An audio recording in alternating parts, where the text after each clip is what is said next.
Hello, everyone. I'm Tim Connors, and I welcome you to the third episode of Freeport, a source for truly local news for everyone in the Freeport area. This weekly podcast is brought to you by a large volunteer group dedicated to providing objective, unbiased, and nonpartisan news specific to our community. As you listen today, you're in good company. Almost 1,000 people nationwide listened to our first podcast 3 weeks ago, and we've had over 5,000 visits to our website. We think that's a pretty good start, and we're looking forward to more listeners every week.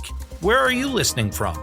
Let us know on our website, freepod.org. Hi, I'm Alan Wenzel, your co-host for today's podcast. Before I begin, I'd just like to express my delight, Tim, at being able to work with you once again. It was over 39 years ago we first met here at Highland, and it sure is fun to still be working with you 39 years later. So, listeners, again, welcome to Freepod. Let's get started with the news you've been missing. I'd like to begin with some local demographic and economic information that was recently presented by the State Bank of Freeport at a local economic review meeting. At that meeting, they talked a little bit about how the economy has been changing in Stevenson County, and we're going to cover that information for you over the next 3 weeks. With this podcast, we're going to start with part 1, local population and educational attainment trends. Now, according to the 2020 census, Stevenson County has declined by almost 3,000 people over the last 10 years. And the 2020 census for the city of Freeport also shows a loss of over 1,600 people, from well over 25,000 folks in 2010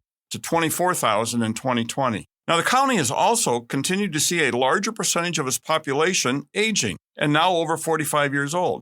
The median age here in Stevenson County is 45.3 years, compared to a national median age of 38.5. In terms of educational attainment, for the years 2018 to 2022, the county shows 91% of its population aged 25 or older with at least a high school diploma. And that's 2% higher than the national average. Now, the national average for those aged 25 and older with a 4-year degree is almost 40%.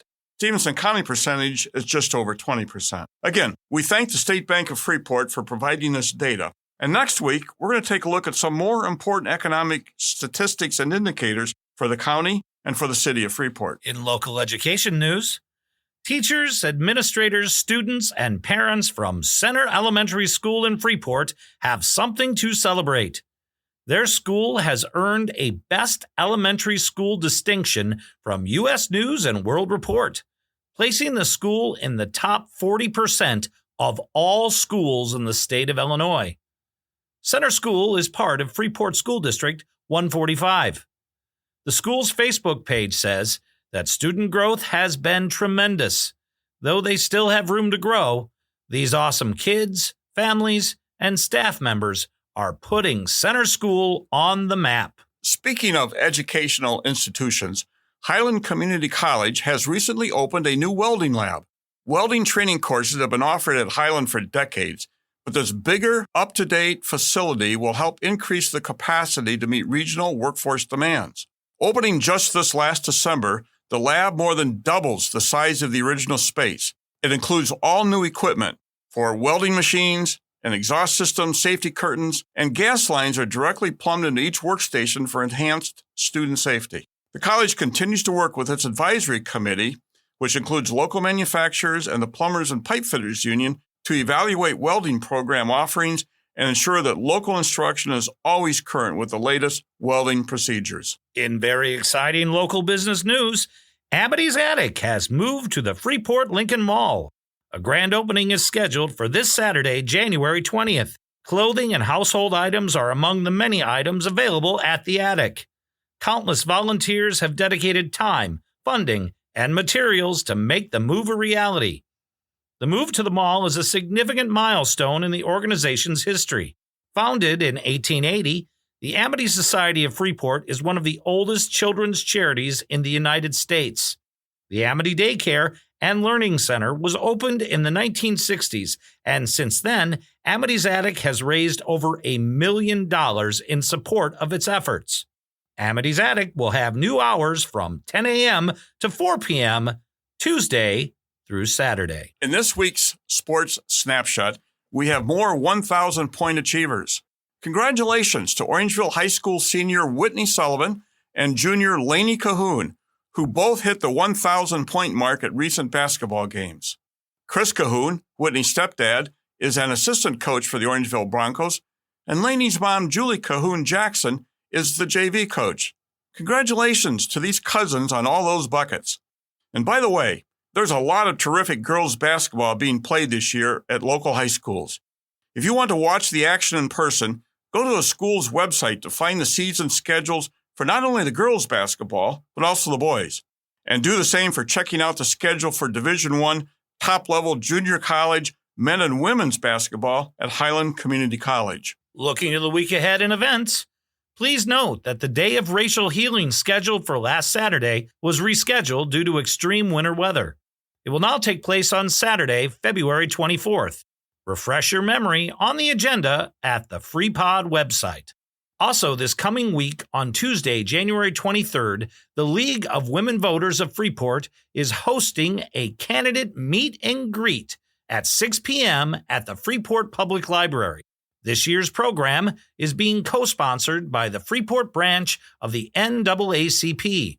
Local candidates in the March 19th Illinois primary election will introduce themselves and be able to talk one-on-one with attendees. Matt Dietrich of the Illinois State Board of Elections will also provide a quick overview of current Illinois voting regulations via Zoom. All members of the public are invited. We close today's podcast with a couple of reminders for the coming week. First of all, first-class mail rates are going up 2 cents this coming Sunday, January 21st, with the price of a Forever stamp increasing from 66 cents to 68 cents. Now, stamps bought before Sunday at 66 cents are indeed valid forever, so you may want to stock up with the local post office or go to another source for an extra supply of stamps. The United States Postal Service says its prices remain among the most affordable in the world. And finally, please help city snowplowers do their jobs. When a snow emergency is declared, park on the even-numbered side of the street on even-numbered days of the month, and the odd-numbered side of the street on odd-numbered days. When this ordinance is not followed, plows have to go around vehicles on both sides of the street, resulting in awkward driving lanes that can also be hazardous. Don't be the reason you or anyone else gets stuck in a snowdrift. Time's up for this week, but tune in again next week when we'll have more info about Freeport businesses, city plans and progress, area rewards and recognition, and part 2 of our multi-part story on the area's economic conditions and more. As we've said before, FreePod couldn't come to you without the help of many local supporters. And today, we'd like to recognize the law offices of Robert E. Eden for legal assistance. Thank you, Bob, for all your help. And if you'd like to get involved, get in touch with us through our website at www.freepod.org. And remember that as an all-volunteer organization, we sure appreciate donations to help with our minimal expenses for website production, web hosting, and modest promotional marketing. Again, I'm Alan Wenzel, along with Tim Connors, hoping that you'll let your friends and neighbors know about us for news you can trust and stories you'll enjoy. You'll find previous podcasts at freepod.org, and there you can also send us feedback, ideas, and sign up to be notified when a new pod is posted. Thanks for listening, and be sure to check back next week for the news you've been missing.